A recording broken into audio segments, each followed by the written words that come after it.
Hi everyone, this is Sudhakar Bhogam. Welcome to SB techtives. ఈ వీడియోలో client server architecture గురించి నేను క్లియర్ ఎక్స్ప్లెయిన్ చేస్తాను. వీడియోని స్కిప్ చేయకుండా చూడండి, మీకు ఈజీగా నడుస్తుంది. ఒక మీరు డిగ్రీలో కానీ బీటెక్స్లో కానీ ఎక్కడ ఇంట్రెస్ట్కి వెళ్ళినప్పుడు క్లయింట్ సర్వర్ ఆర్కిటెక్చర్ గురించి క్వశ్చన్ అయితే రాగుతూ ఉంటారు. డిగ్రీలో బీకామ్లో కానీ బీఎస్లో కానీ డిబిఎంఎస్లో ఆర్డిబిఎంఎస్లో కంపల్సరీగా క్లయింట్ సర్వర్ ఆర్కిటెక్చర్ గురించి క్వశ్చన్స్ అయితే లాంగ్ క్వశ్చన్ అడుగుతూ ఉంటారు. ఇక వీడియోని స్టార్ట్ చేసే ముందు మన ఛానల్ ఎవరైతే కొత్తగా చూస్తున్నట్లయితే ఎంబడే సబ్స్క్రైబ్ చేసుకుని పక్కన బెల్ ఐకాన్ ఉంటుంది. అందులో ఆల్ సెలెక్షన్లు అయితే మనం అప్లోడ్ చేసే వీడియోస్ ముందుగా మీ నోటిఫికేషన్ వస్తూ ఉంటుంది. అలాగే వీడియోస్ తర్వాత ఒక కామెంట్ అయితే కంపేర్ చేయండి. వీడియోని మీ ఫ్రెండ్స్ కూడా షేర్ చేయండి. డిబిఎంఎస్ అలాగే ఆర్డిబిఎంఎస్ సంబంధించిన కంప్లీట్ వీడియోస్ అన్ని మన యూట్యూబ్ ఛానల్లో ఉన్నాయి. ఆ వీడియోస్ అనేది ఒకసారి చూడండి. ఇక వీడియోకి వెళ్ళినట్లయితే what is client server architecture, దీన్ని మనం డిబిఎంఎస్ ఆర్కిటెక్చర్ కూడా అనొచ్చు. ఓకే, ఒకసారి చూసినట్లయితే client server database system is a system in which server manages the resources and client consumed these resources. ఇంకా ఏమంటారు చూడండి, the clients and servers are the logical entities that works together over a network to accomplish a task. అంటే ఎగ్జాంపుల్గా ఇంటర్నెట్లో మనకి ఏదైనా access చేసుకోవాలంటే ఏం చేస్తాము, ఫస్ట్ గూగుల్ ఓపెన్ చేస్తాం. గూగుల్లో సెర్చ్ చేసినప్పుడు ఏమవుతుంది, ఫస్ట్ సర్వర్కి రిక్వెస్ట్ వెళ్తూ ఉంది, అక్కడ నుండి మనకు రెస్పాన్స్ వస్తూ ఉంటుంది. సో ఆ ప్రాసెస్నే మనం క్లయింట్ సర్వర్ ఆర్కిటెక్చర్ అనొచ్చు. ఓకే, బెస్ట్ ఎగ్జాంపుల్గా ఒక డయాగ్రామ్ ఇట్లా చూసినట్లయితే క్లయింట్ సర్వర్ ఆర్కిటెక్చర్. సో ఇదేమో సర్వర్, దీనే మన డేటాబేస్ అంటాం. క్లయింట్స్ అంటే యూజర్స్, ఎవరైతే యాక్సెస్ చేసుకుంటున్నారో వాళ్ళని యూజర్స్ అంట, వాళ్ళని క్లయింట్స్ అనొచ్చు. ఓకే, సో మధ్యలో కమ్యూనికేషన్ మీడియా అనేది కంపల్సరీగా ఉండాలి. కమ్యూనికేషన్ మీడియా అంటే నెట్వర్క్. సో మనం ఏదైనా వెబ్సైట్ తీసుకోవచ్చు. ఫర్ ఎగ్జాంపుల్గా ఏదైనా మూవీ టికెట్ బుక్ చేసుకోవాలనుకోండి, బుక్ మై షో వెబ్సైట్ ఉంటుంది. సో బుక్ మై షో వెబ్సైట్ని ఓపెన్ చేసుకొని అక్కడ మనం టికెట్ బుక్ చేసుకుంటూ ఉంటాం. సో దాన్ని మనం క్లయింట్ సర్వర్ ఆర్కిటెక్చర్ అనవచ్చు. ఓకే, ఇంకా ఏమంటారు చూడండి, the client server architecture is a shared computer network architecture where several clients, అంటే వాటిని రిమోట్ సిస్టమ్స్ అనొచ్చు, send many request and finally to obtain services from the centralized system. దాన్నే మనం host system అంటాం. సో ఈ విధంగా మనకు ఆర్కిటెక్చర్ అయితే ఉంటుంది. మరి క్లయింట్ సర్వర్ ఆర్కిటెక్చర్లో ఏమైనా టైప్స్ ఉన్నాయా? మనకు main important types. So types of client server architectures చూడండి, 1 tier, 2 tier, 3 tier, N tier. So మనకి ఎగ్జామినేషన్లో ఎక్స్ప్లెయిన్ క్లయింట్ సర్వర్ ఆర్కిటెక్చర్ అన్నారు అంతే. సో మనం ఏం చేయాలి, ఫస్ట్ డెఫినేషన్ రాయాలి, డయాగ్రామ్ వేయాలి, తర్వాత ఈ టైప్స్ అన్నీ రాయాలి క్లియర్గా, అప్పుడే మనకు ఫుల్ మార్క్స్ వస్తాయి. ఓకే, ఒక్కొక్క దాని గురించి చూద్దాం. First 1 tier architecture. మరి 1 టైర్ ఆర్కిటెక్చర్లో ఏ విధంగా ఉంటుందో ఒకసారి చూద్దాం. In 1 tier architecture the database is directly available to the user. It means the user can directly sit on the DBMS and use it. That is the client, server and database are all present on the same machine.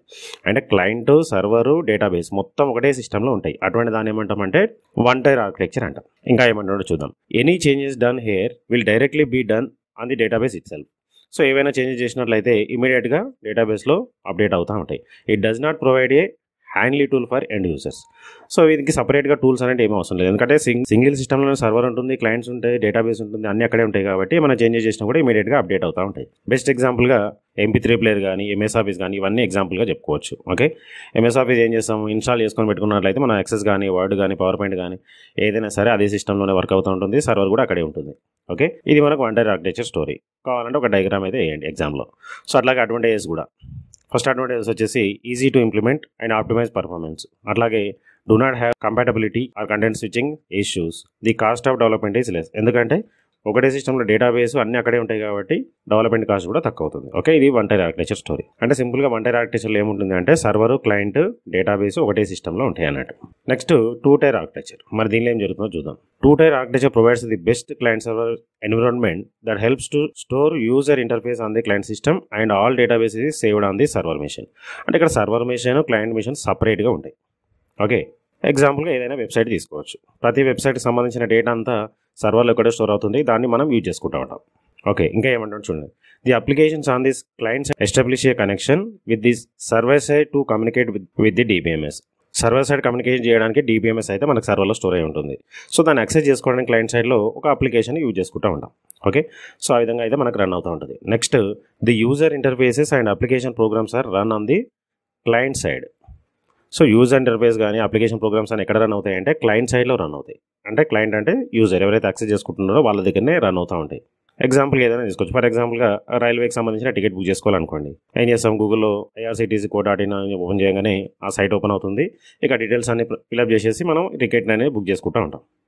Next the server side is responsible to provide the functionalities like query processing and transaction management. So server side ఏం run అవుతుంది, మనం ఏదైతే details సర్వర్స్కు pass చేస్తామో అక్కడ query process జరిగి transaction అనేది run అవుతుంది. Okay, so అది 2 టైర్ ఆర్కిటెక్చర్లో జరిగే స్టోరీ. ఇక్కడ సర్వర్ వేరే దగ్గర ఉంటుంది, క్లయింట్స్ చాలా మంది ఉన్నారనుకోండి, సో పర్ఫార్మెన్స్ అనేది పూర్గా ఉంటుంది.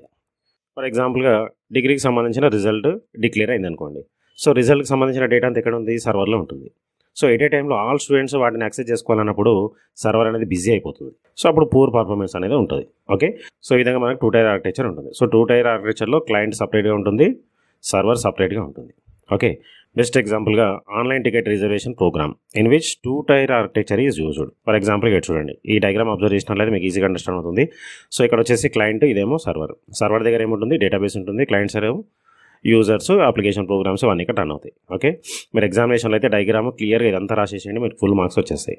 అట్లాగే advantages, applications can be easily development due to simplicity. ఈజీగా ఉంటుంది కాబట్టి అప్లికేషన్స్ అన్ని ఈజీగా డెవలప్ చేసుకోవచ్చు.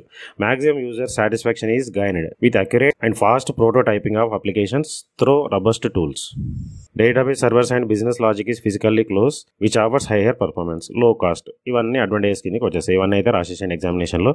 అట్లాగే 3 టైర్ ఆర్కిటెక్చర్. మన 3 టైర్ ఆర్కిటెక్చర్లో ఏం జరుగుతుందో చూద్దాం. In 3 tyre architecture middleware is needed because if client machine sends the request to server machine, then firstly this request is received by middle layer and finally this request is updated to server. So ఈ 3 tyre ఆర్కిటెక్చర్లో ఏంటంటే క్లయింట్కి సర్వర్కి మధ్యలో middle wear అనేది use చేస్తూ ఉంటారు.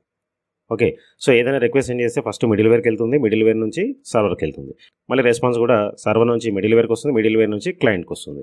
So ఆ విధంగా మనకి ఇక్కడ జరుగుతుంది. అంటే మొత్తానికి అయితే ఇక్కడ 3 లేయర్స్ ఉంటాయి. ఫస్ట్ వచ్చేసి ప్రజెంటేషన్ లేయర్, సెకండ్ వన్ వచ్చేసి అప్లికేషన్ లేయర్, థర్డ్ వన్ వచ్చేసి డేటా లేయర్. ఓకే, సో ఈ 3 టైప్స్ ఉంటాయి అన్నట్టు ఇక్కడ. So first response of server is received by middle layer, then it is updated to client machine. ఇందాక చెప్పుకున్నది. All data logic and business logic are stored అనేది middleware. So middleware ఏంటి అంటే data logic, business logic ఏదైతే రాస్తామో అదంతా middle వేర్లో ఉంటుంది అన్నట్టు. సో సర్వర్కి ఏదైతే రిక్వెస్ట్ పంపిస్తూ ఉంటామో అది ఫస్ట్ మిడిల్ లెవెల్కి వెళ్తుంది. ఆ మిడిల్ లెవెల్లో లాజిక్ అంతా ప్రాసెస్ జరుపుకొని అక్కడ నుంచి సర్వర్కి వెళ్తుంది. సర్వర్ నుంచి మళ్ళీ రెస్పాన్స్ మిడిల్ లెవెల్కి వస్తుంది, మిడిల్ లెవెల్ నుంచి క్లయింట్కి వస్తుంది అన్నట్టు. సో ఈ ప్రాసెస్ జరుగుతూ ఉంటుంది 3 టైర్ ఆర్కిటెక్చర్లో.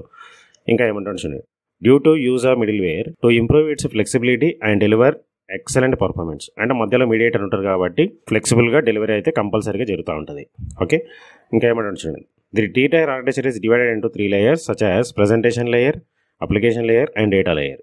సో 3 లేయర్గా ఉంటుంది అన్నట్టు. ఒకసారి చిన్న డయాగ్రామ్ అబ్జర్వ్ చేసినట్లయితే మీకు ఫుల్ క్లారిటీ వస్తుంది. ఒకసారి డయాగ్రామ్ చూడండి. సో ఇదేమో క్లయింట్, మధ్యలో అప్లికేషన్ లేయర్, థర్డ్ వన్ వచ్చేసి డేటాబేస్. సో డేటాబేస్ అంటే సర్వర్కి క్లయింట్కి మధ్యలో ఎవరు ఉంటారంటే అప్లికేషన్ లేయర్ ఉంటాయండి, అంటే మిడిల్ వేర్. ఇంకా చూడండి, client machine handles the presentation layer, application layer controls the business logic and finally server machine takes care of database layer. So ఈ విధంగా అయితే ప్రాసెస్ ఉంటుంది. 1 టైర్ ఆర్కిటెక్చర్లోనేమో క్లయింట్, డేటాబేస్, సర్వర్ ఒకటే మెషిన్లో ఉంటాయి, అంటే ఒకటే సిస్టంలో ఉంటాయి. అదే 2 టైర్ ఆర్కిటెక్చర్ అయితే సర్వర్ సపరేట్గా ఉంటుంది, క్లయింట్ సపరేట్గా ఉంటుంది, అంటే అక్కడ 2 మెషిన్స్ ఉంటాయి. బట్ 3 టైర్ ఆర్కిటెక్చర్లో 3 లేయర్స్ ఉంటాయి, అంటే 3 సపరేట్గా క్లయింట్, సర్వరు, మిడిల్లో మిడిల్ వేర్. సో దాన్నే మనం అప్లికేషన్ లేయర్ అంటారు, దాన్ని బిజినెస్ లాజిక్ కూడా అనొచ్చు.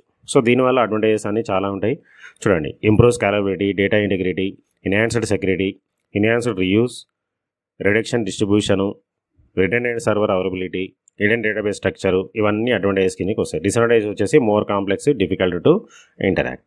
సో ఎగ్జామినేషన్లో ఒకవేళ మీకు క్లయింట్ సర్వర్ ఆర్కిటెక్చర్ అని అడిగినట్లయితే 1 టైరు, 2 టైరు, 3 టైరు ఇవి మొత్తం క్లియర్గా రాయాలి. Okay, with diagrams.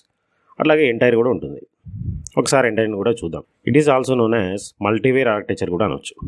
ఇంకా ఏమన్నా చూడండి, the next generation of client server computing is n-tier architecture.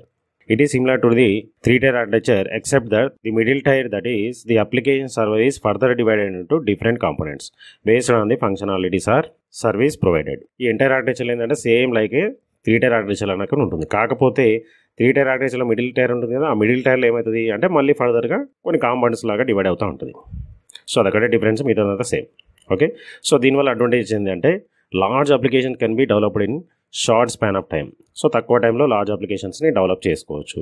అట్లా simpler and secure to access data and functionalities. అలాగే reusable components, adding new clients and new middle tier component is ఈజీగా క్లయింట్స్ని add చేయొచ్చు, middle వేర్ని కూడా add చేసుకోవచ్చు. So ఈ విధంగా entire architecture ఉంటుంది.